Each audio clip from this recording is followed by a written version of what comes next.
अभिषेक ने बहुत खास खबर आपके लिए कजाकिस्तान से दी है।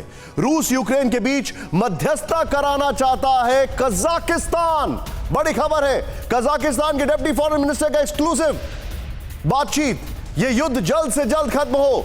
रोमान वासिलेंको, कजाकिस्तान पर भी पड़ सकता है रूस पर लगे सैंक्शंस का असर। कजाकिस्तान के ऑयल को रूस का ऑयल समझा जा सकता है, यह उन्होंने कहा। क्या कहा उन्होंने, सीधे प्ले ऑन करें। Well, Kazakhstan was, from the very first day of this conflict, of the opinion that there is only peaceful solution to this conflict, that it can only be resolved on the basis of the UN Charter, and that is why our president has offered Kazakhstan as a mediator to both Russia and Ukraine. अभिषेक भाई, अब एक बड़ी कहावत मुझे याद आ रही है, मेरे पिताजी हमेशा मुझसे बोलते थे, If wishes were horses, beggars would ride.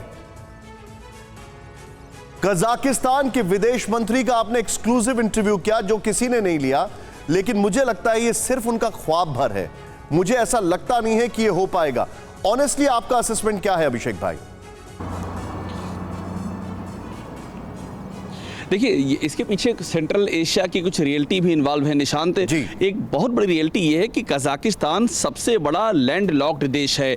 अब उसके पास भी कोई पोर्ट नहीं है। उसका जो ऑयल का प्रोडक्शन है और ऑयल पर यहाँ की इकॉनमी जो है, यहाँ की जीडीपी में करीब 45 से 50% हिस्सा ऑयल का है।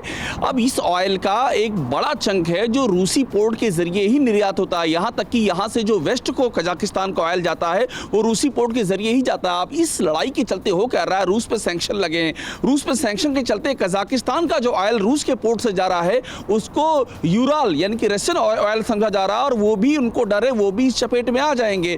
तो ये लड़ाई स्केलेट हो रही है, जिसका हम बातचीत में डर जता रहे थे। ये रूस और यूक्रेन के बीच का मसला नहीं रह गया है। अब कजाकिस्तान में बहुत बड़ा नुकसान होगा अगर उनका ऑयल भी सैंक्शन की चपेट में आता है। तो वो भी अपनी ओर से कह रहे हैं कि वो बातचीत के लिए तैयार हैं, वो मीडिएशन करा देंगे। उनकी रूस से भी अच्छी बातचीत होती है।